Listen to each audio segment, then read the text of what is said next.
Yes, yes, yes. Or should I say, no, no, no. It's the Raphael Dawkins with a combat radio. And it is my displeasure, dubious honor, to bring to you the breaking news of the last few hours. Conor Benn is being investigated over claims of a second test failure. You see, I like to give it to you straight. What you've heard from certain other sources is that Conor Benn has, for certain, failed a second test. But that is not what the articles that I've read have said. What they're saying is there are claims, suspicions, allegations of a second test failure.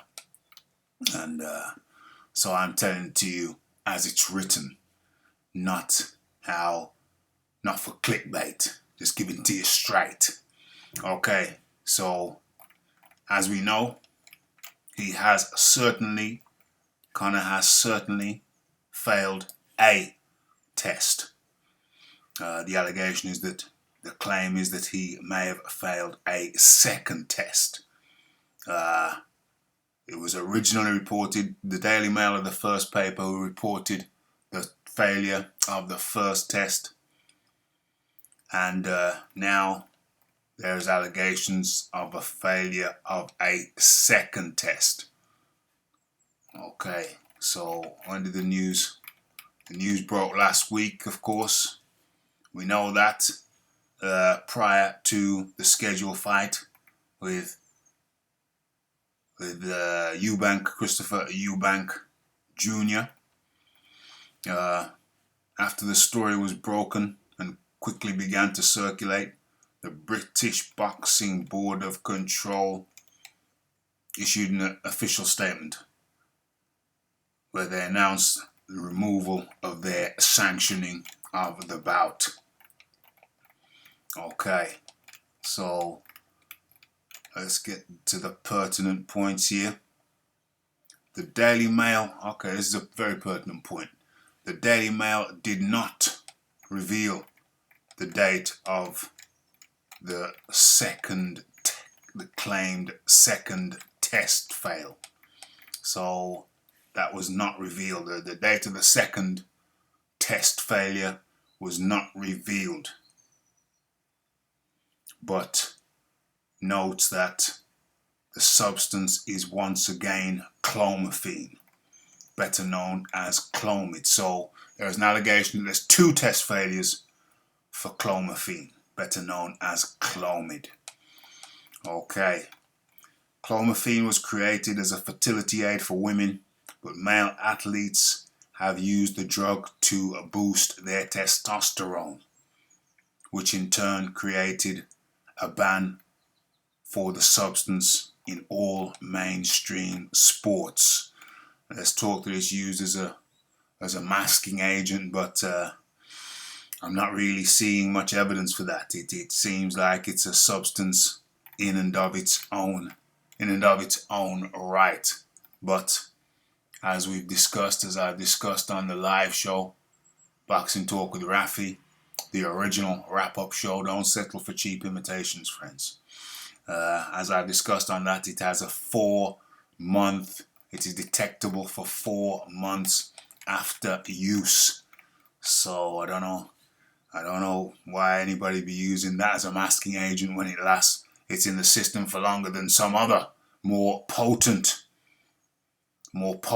substances. Okay, so UCAT has reportedly made a request to secure Benn's results from VADA for a planned investigation where the undefeated boxer could face a potential penalty of a multi-year ban if found guilty. OMG, never rains but pours. It never rains but pours.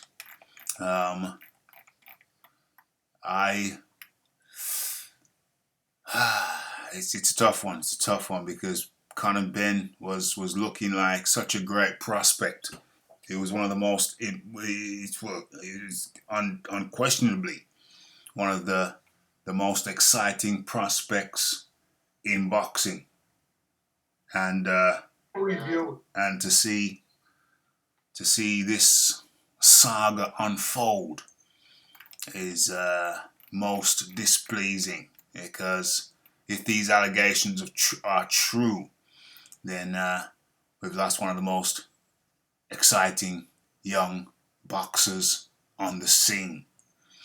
The flip side of that is that if the allegations are true, then maybe one of the reasons he's exciting is because he was on stuff. That's a counter argument. One of the reasons he was exciting is because he was on stuff. And then we can flip it again and say, well, hold on a second. Substances, taking the substances doesn't really improve your technique. Working on technique improves technique. Improve strength, yes. Are there compounds to improve stamina? Yes. But I don't know of any compounds that actually improve technique. So, yeah, maybe that's something that we can discuss. Further discussion certainly will take place, but I'm not so much into the clickbait crap that you're seeing left, right, and center over this thing. Conor Benn, there are allegations, claims that he's failed a second test. We don't even know the dates of these tests. So the thing is still shrouded in a certain amount of mystery. What are the dates? What are the dates? Give me a date. Okay. We're going to have to talk about this some more. Get your comments in the comments section. It's the Raphael Dawkins. It's the Combat Radio. It's the Conor Benn allegedly failing 2 tests for clomiphene. We're going to have to talk about this some more. It's Raphael Dawkins, the Combat Radio. And we are out. Someone please call 911.